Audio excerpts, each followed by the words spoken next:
My name is Ezekiel Nishiyama. Thank you, commissioners, for conducting this town hall focused on the SYTF young people.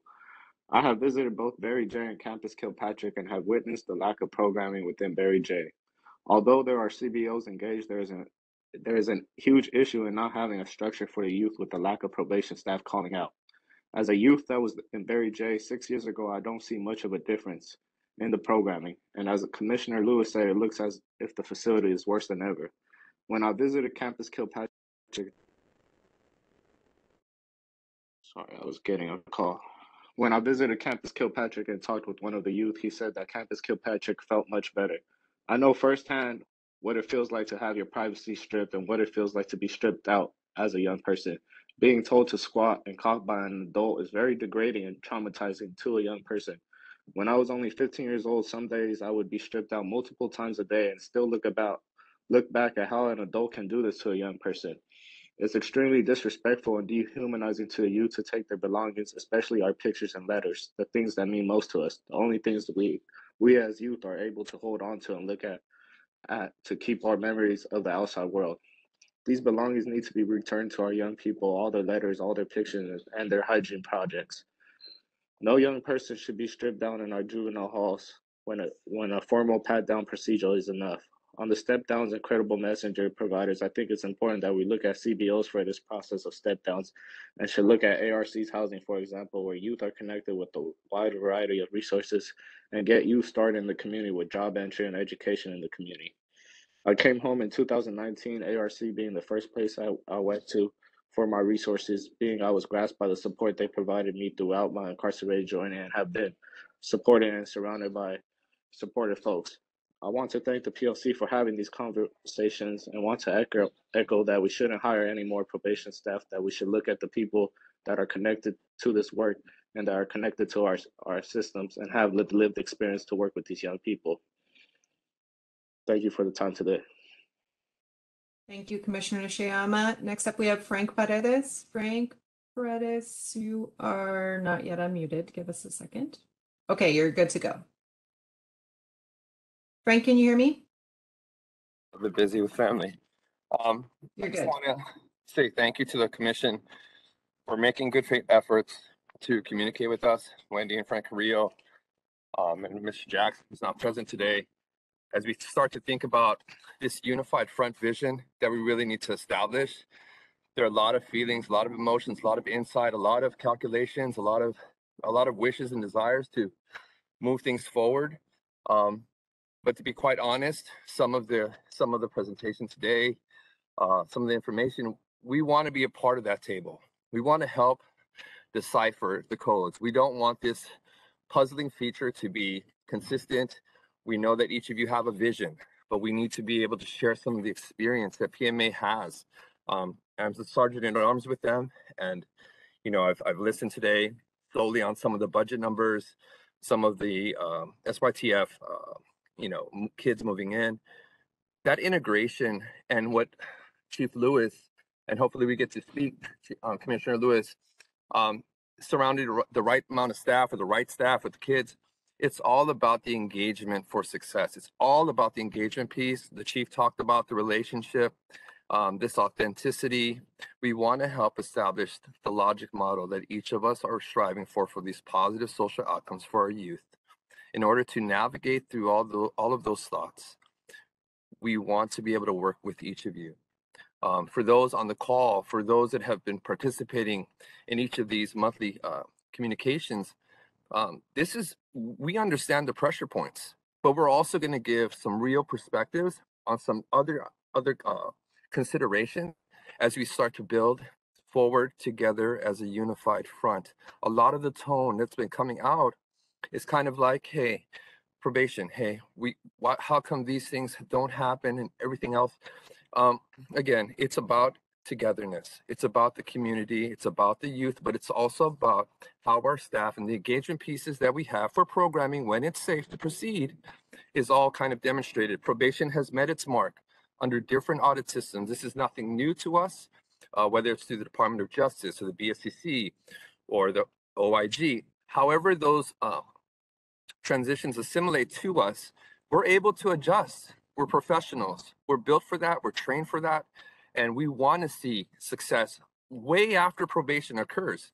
And so in interim, if there's an opportunity to meet with PMA, we can gather some of our greatest managers. They're part of operations. They have knowledge that's not being tapped into. I extend this invite to you to have a great conversation. Again, the Oversight Commission is working on a shared vision with PMA and with everyone that we have involvement with. Thank you for your time. Thank you. We're going to go next to Marcia. Marcia.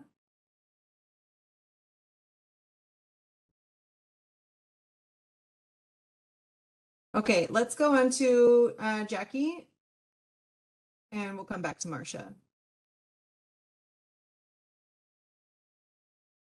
Jackie, you can go ahead. Jackie, can you hear us? Can you hear me? Yes, go ahead and Okay, begin. thank you. Hi, I'm Jackie from the Young Women's Freedom Center. I go by she, her, hers, and they. Yeah. I'm just, first of all, I'm grateful to see familiar faces on this board. It really takes the heaviness off of my heart. So I have a lot to say, but I can't say too much. I don't agree with the holds being taken off, and it's only because I have to hold myself accountable as a mother and as a formerly incarcerated woman too. And from when I was younger, I grew up in those places, and I feel as we it's a probation thing, but also just as adults, we failed our youth right now when all that happened and they transitioned from the juvenile halls to Silmar, and there was a lot of violence. And I feel like that's why probation kind of wanted more staff, and a lot of things happened, right? But a lot of people aren't going to work and stuff because of these things and the violence that was happening. But I feel like a lot of things happened behind that where we have to take responsibility as adults. No one told the parents. A lot of things happened, and nothing has changed. They've always been irresponsible like that in a way. And I'm not trying to attack anybody, but it's just what's been happening throughout like the generations. And I'm in a space where like now I've been involved in all this, and I get 13, 14-year-olds out of juvenile hall and they get released to us, and I work with them, right? And I'm realizing that I asked them what they needed as well. And in our reality, like I feel like why haven't they thought of like having a like youth crisis responding team that's like us? Instead of having, they will only listen to us. Like my youth right now don't even disrespect their parents in front of me. And we have that gift, and now the training as well, like de-escalating situations and different things that I know that it will work because it's worked out here, and it works with our adults. If it works with our adults that have so much in them, it will work with our children. And I just really, really believe that all the money that's been thrown away, like I would do it for free if I could, you know? But I know that there should be a team where it's like, instead of the staff could be staff, oversee everything, but we could escort them. If there's a fight and there's something going on, we go, because at the end of the day, we've been there, we've done that, and we understand. And a team of us that have succeeded, and we could also not just mentor them, teach them, but respond to crisis situations inside. And like, I don't understand why that has not been inside. I do crisis in the middle of the night out here, and it's been working. And I just really believe that until something like that changes, it's gonna continue. Like I'm just tired of seeing these babies go through everything that they're going through, because I feel like my generation endured all of that already. And who would I be? Like, I feel like I endured it for a reason for them, and it's not fair. Like there's nothing else that there is for me. I've done everything. I do it on the daily. It's on you guys now. It's on staff now. It's on you guys, and you guys have to make those changes and allow us to come in and help. That's why we went through what we went through. Thank you. Thank you. We're going to go to Joseph Lopez next. And Marcia, if you are back on, if you can raise your hand, we'll come back to you. Joseph, you are unmuted. Can you hear me? Yes. All right, thank you. Good afternoon, Chairman Carrillo, Executive Director, Chief Gonzalez, Commissioners, and to the public. My name is Joseph P. Lopez. I am the State Ambassador at West Cal Academy. West Cal Academy is a 501c3 nonprofit that helps students secure careers in their field before they graduate. Earlier this year, with help from Supervisor Janice Hahn, she's funded a pilot program at the Dorothy F. Kirby Center. It's for 24 weeks minimum, where we will teach youth about careers in the trades and also white collar professions like medicine or in law. In September, we did an excursion at our training facility here in Torrance, California. At the excursion, we talked about careers in HVAC, which is air conditioning and such, dental assisting, and we did CPR training. The youth there did CPR training on little baby mannequins. That was a good time.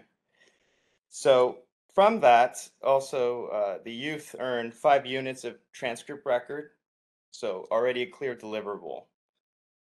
But ultimately, I'm here to talk to you all, to invite all the commissioners here, as well as the staff, to our training facility in Torrance. And also, we would invite you to one of our class sessions, either on Wednesday or Saturday. And if you need to get a hold of me, my email address is joseph@westcalacademy.com. It's Joseph spelled the regular way, at westcalacademy.com, WESTCALACADEMY.com. We look forward to seeing you all here in Torrance. Thank you very much. Thank you. And we'll go back to Marcia now. Thanks for your sticking to this, Marcia. Let's try this again. Yes. Oh my God, I can't believe this. Yeah, we've still got the echo. You want to try the other? Okay, let's try one more time. Okay, can you hear me now? We can, but we can hear you twice. I'm only on one computer. Can I recommend, Marcia, can you send Janae a phone number in the chat, and she will call you. The number will not be published anywhere, and we'll get your comments on. That's probably the easiest way to do it at this point. Let's go next to Zoe. Zoe, we're going to unmute you, and you're good to go.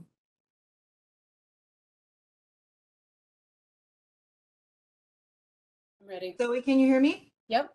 Okay, great. Okay. Yes. Afternoon, everybody. Zoe Rawson with Arts for Healing and Justice Network and LA Youth Uprising. I've been doing youth work for, actually, I was trying to calculate, about 30 years now. And I started in cultures that did use control and containment and that did refer to young people as emotionally disturbed. And to hold myself accountable, I've spent many years learning about trauma, about oppression, about mass incarceration, and about healing. I do believe we'll contribute to crisis if we lift the hiring freeze. I do believe we need to work towards repair by focusing on healing center engagement. The essential job functions of as defined by probation in their job description are order and control, institutional security, action for infractions and disturbances, supervising movement, controlling or restraining combative or emotionally disturbed youth. I thought we had phased out the use of emotionally disturbed youth back in the 2000s when I was doing this work. Apparently, it is still alive and well within our probation department. I do believe we can begin to repair, focus on repair by being consistent with Youth Justice Reimagined and healing-centered engagement. In contradiction to what probation sees are the essential functions functions of a healing center engagement provider are to see trauma and well-being as a function of the environment where a young person lives. Focus on the environment or you will not promote the well-being of a young person. To have shared experience, build community and a sense of belonging for young people. To build on assets, existing strengths, not to suppress symptoms that we have created by structures that reinforce complex trauma. And the last thing is that healing-centered engagement knows that the adult providers that are working with young people also need to be healing. They will not know what a healing environment looks like or feels like unless they are also working on their own healing. Thank you. Thank you, Zoe. Next up, we have Sabra. Sabra, we're going to unmute you.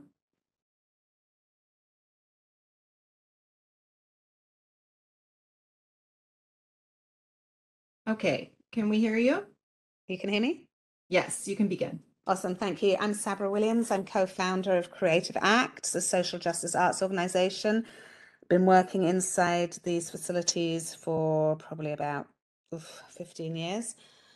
I would like to be unemployed and would never have to do it again, because I would like us to be out of a job, because there are not going to be children who are incarcerated. However, what I wanted to talk about today, two things. One is I do not understand the divide between hearing there aren't enough programs and our experience of finding it hard to get on the schedule because we keep being told there are so many programs. We are not paid by probation. We raise our own money, and yet still we're constantly told that there are so many programs happening. It's hard to find space or time for us. We do a civic engagement program, very successful. We've had 100% voter turnout from the kids. There would be more programs if probation didn't make it so prohibitive to contract with them. As I said, we raise our own funds because it's such a nightmare. Probation should make funding available to all CBOs and lower the bureaucracy that makes it so difficult to contract with probation.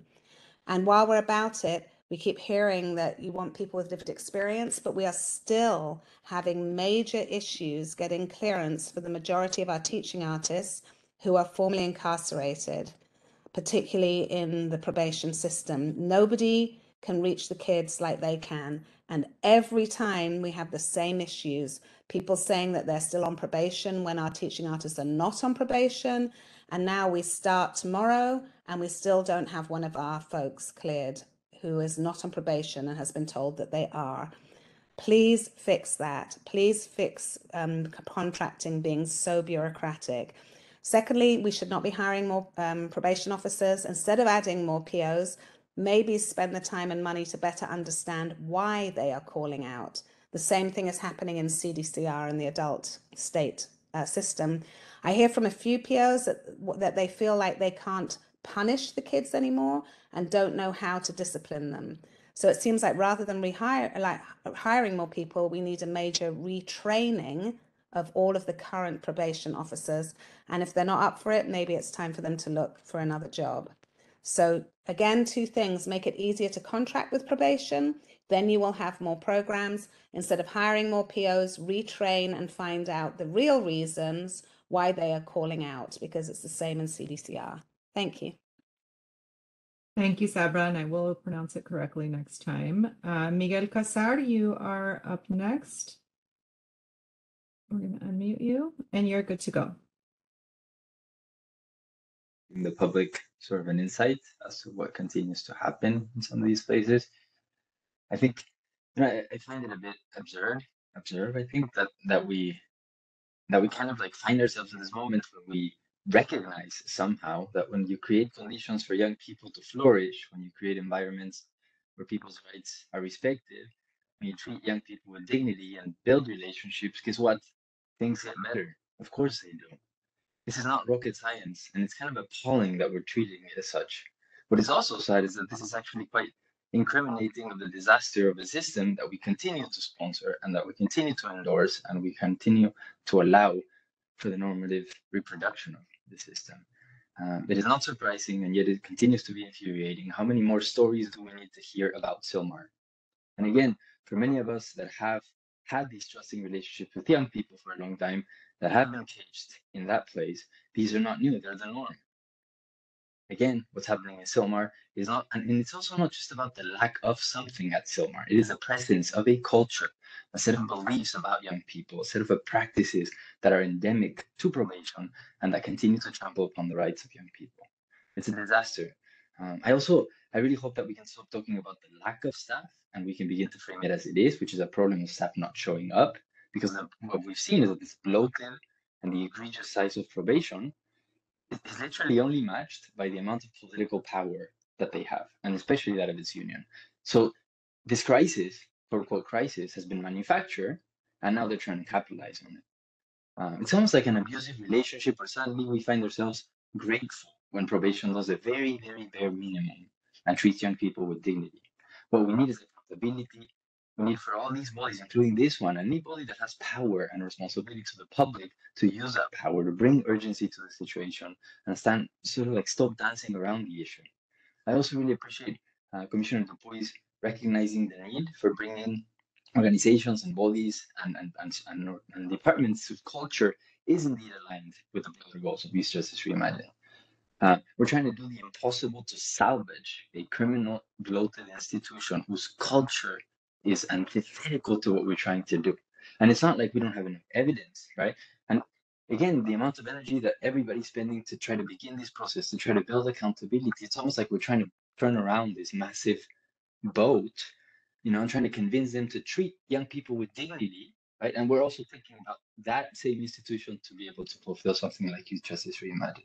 It's absurd, and I hope that we treat this with the urgency and with the importance that it requires.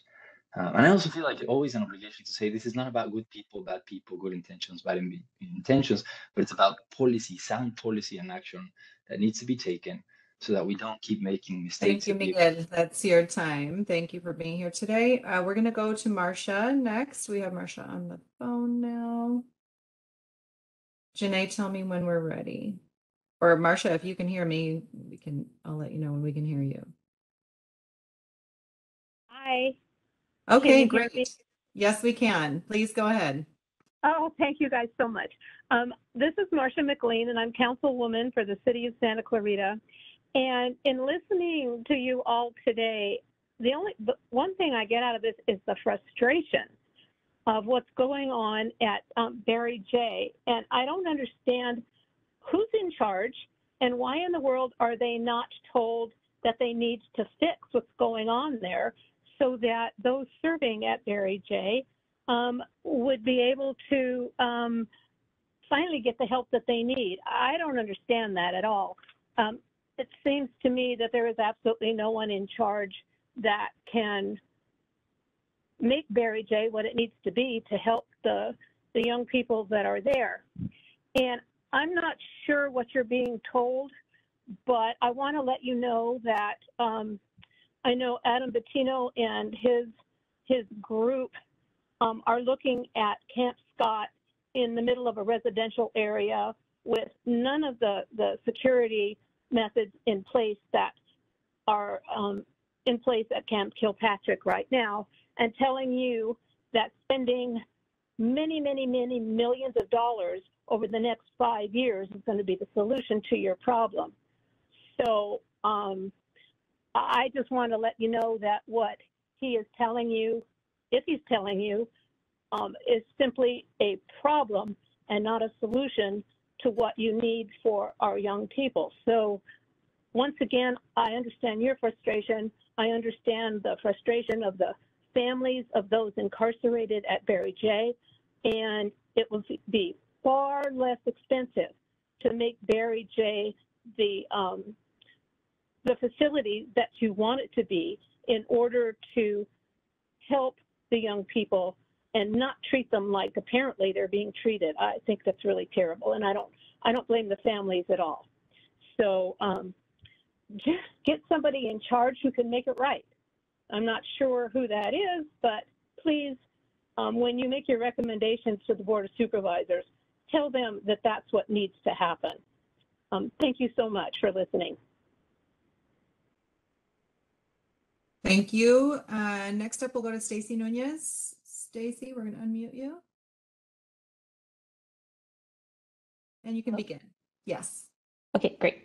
Good afternoon, everyone. My name is Stacy Nunez. I'm here on behalf of the Youth Justice Education Clinic and the Education Justice Coalition.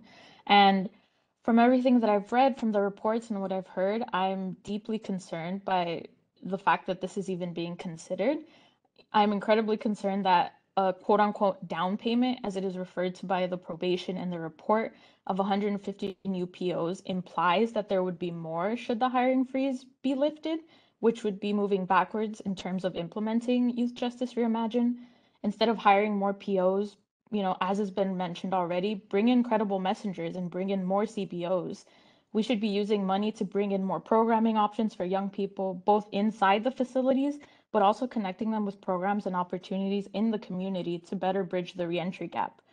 And the probation department claims that they need to hire more staff to comply with the DOJ settlement, but why would hiring more officers help them comply now? So many of the officers are on leave and just not coming into work. Simply hiring more POs does not address the need to improve the quality of education, access to mental health services, or create an environment more appropriate for youth development. Students don't have access to education right now, since many are relegated to independent packet work and constant quarantines due to exposure outbreaks. Hiring more POs would only create an environment that isn't conducive to their development. It's like trying to patch up a broken system with something that hasn't worked in the past. The department should ensure trauma-informed, health-centered, care-first practices of their current POs and staff instead. And they also bring up the youth to supervision ratios for the PREA, but what kind of message does it send to bring in more officers after so many allegations of sexual misconduct have been brought up without any solution or justice being provided for that? And if you were to move forward with this hiring freeze, which I hope you don't, probation did recommend starting a work group, but I think that if they did that, it should be expanded to include community members with lived experiences in these systems so that they could properly give input into the training to make sure that it isn't just a repeat of what's already happened. And there should be accountability. There are currently no consequences or incentives to have probation follow through with this new training that may or may not be implemented. So I really hope that the POC either opposes this hiring freeze or makes sure that there is high accountability for moving forward. Thank you. Thank you, Stacy. Next up, we'll go to Maureen Pacheco.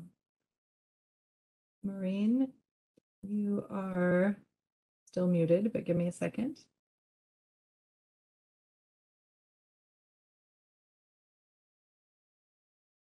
Maureen, you may have to try on clicking mute yourself. Okay, that looks good. Can we hear you now? Yes, thank you. Welcome. Thank you. I've been going into juvenile hall for over 30 years, since 1990, when I was a line juvenile defender in Sylmar. At that time, when we went to go visit our clients, we were allowed to go to the units where we could speak with our clients, chat with the staff, and see the conditions our clients were living in. Nowadays, we are kept out of the units, and when I recently went into one of the secure track units with one of the CBOs, the staff there insisted I could not see and talk to my client on the unit. I would have never thought that kids committed to DJJ would be dreading returning to the county, as they will be, but that is exactly how they feel, and with good reason. At DJJ, believe it or not, there is an abundance of evidence-based programming, including programs that address trauma. There's educational and vocational training, opportunities to have a job other than cleaning, being on and off the campus. They know coming back to Sylmar, they will be living in cells, languishing in the day room with nothing to do other than videos and the occasional program. Commissioner Meredith is absolutely right. The lack of programming is not this week or this month. The secure track has been open for almost 15 months, and before that, there was a year of planning. Programming is clearly inadequate. It has been and continues to be, despite repeated promises that things are getting better. College classes were started, but kids were not brought to them because of staff shortages. While probation alleges kids are under the influence, there is only one track for substance abuse, and kids who ask for it, substance abuse programming. Kids who ask for it are put on a wait list, to say nothing of the question of how they are getting the drugs. The few CBOs that are providing programming are not given adequate space to provide the kind of programming they want to. By and large, programming takes place in the day rooms, hardly a place conducive to participation in therapy or restorative justice programming. The legislation that established Secure Track was designed to provide an alternative to DJJ that would be local and provide equivalent and even better programming. Los Angeles is failing in that mission and failing our youth. Thank you. Thank you, Maureen. Next up, we'll go to Leah Zaidilordas. Leah, we're going to unmute you. And you can begin. Can you hear me, Leah? Yes, we can now. Oh, sorry. Okay. So, good afternoon, POC. This is Leah Zaidilordas. I'm Justice Policy Lead with the LA School of Law's Criminal Justice Program. I just wanted to call in and really urge the POC to consider putting forth a resolution and to pressure the board to tell the Board of Supervisors not to lift the hiring freeze on probation officers. I think, a lot of the comments here today have really and should really open the commission's eyes as to what kind of entity probation is, which is one that does harm to young people, that does not provide safe facilities, and that has a history in creating conditions for young people that are not safe and are not conducive to their well-being and their healing. And the fact that, I'm pretty tired of calling in. I call in a lot. So I'm tired of calling in and talking about SYTF and trying to explain why, Mary J isn't an appropriate place for young people. Why, it's called the compound. Why,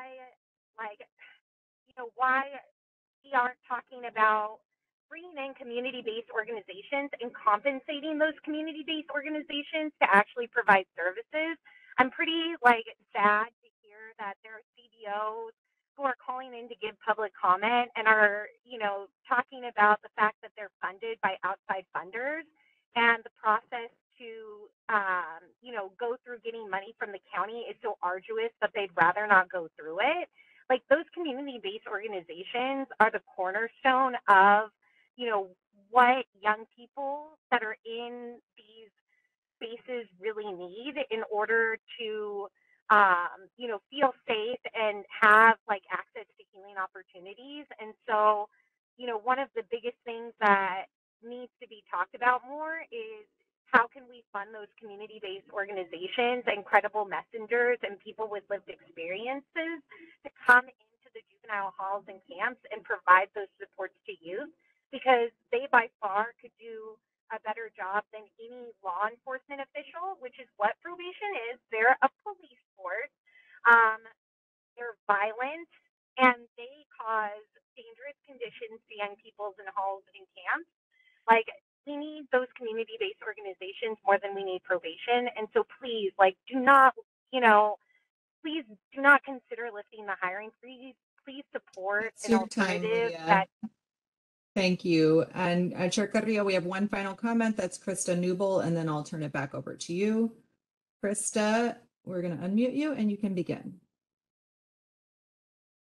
Can you hear me? Hello? Yes. Okay. I wanted to address a few things. The first thing I wanted to say, the caller that just finished, probation is not a police organization. We're not here to abuse. We merely detain until the judge decides where that person goes. The salaries that Nicole's put out, which I understood how she got to those numbers, they are very incorrect, because if I would have stayed in the halls and I can make $183,000, I wouldn't have promoted 3 positions beyond that. It's just not factual, but I do understand how she got to that number. If you go on the 685 website, they actually have a list of all the facilities and the positions and how much they make. It is public record. You can see it. The right sizing comment that Nicole stated, the only thing I have to say to that is that we've been on a hiring freeze since January 2021, placed on by the CEO's office, and then the study didn't start till October 2021, no fault of ours. Now we're here in September 2022. She indicated that they felt like they were being rushed, but we're at 18 months and we still have no information, no number, no nothing. So it's about time to get some information on what the right sizing is, because it's been 18 months. As far as the question as to why they're not coming into work, I keep hearing that all the time, and it would be prudent for someone to evaluate the cause, since we know the effect, versus just saying they just don't want to come in, because that's not the case at all. Before settling on you know, they're lazy, they don't want to come in, they need to just get fired. Someone needs to ask the question why they're not coming to work. What is happening? There's an epidemic, and why is that happening? Because this has never happened before until essentially COVID, right before COVID started. The CBOs, only thing I have to say about the CBOs, it would be great to work collaboratively with them. I hear a lot of finger pointing when CBOs come on here, but my question to the CBOs, and it's going to be unpopular, is where were you before these kids got in trouble? When these kids were in the streets, in your community, how are you recruiting them? How are you seeing them? Are you going to their neighborhood? How are you getting your referrals? How are you talking to them? Those questions need to be addressed too, as well as what probation is and isn't doing. When you have CBOs and you're pushing CBOs so hard, who's going to be monitoring them? Where's the checks and balances? How are we going to know they're doing what they're supposed to be doing? Because we've had some fails within our department as well in regards to CBOs. So those are things I just wanted to bring up. You guys have a great day. Thank you. And Chair Carrillo, I'll send it back to you now.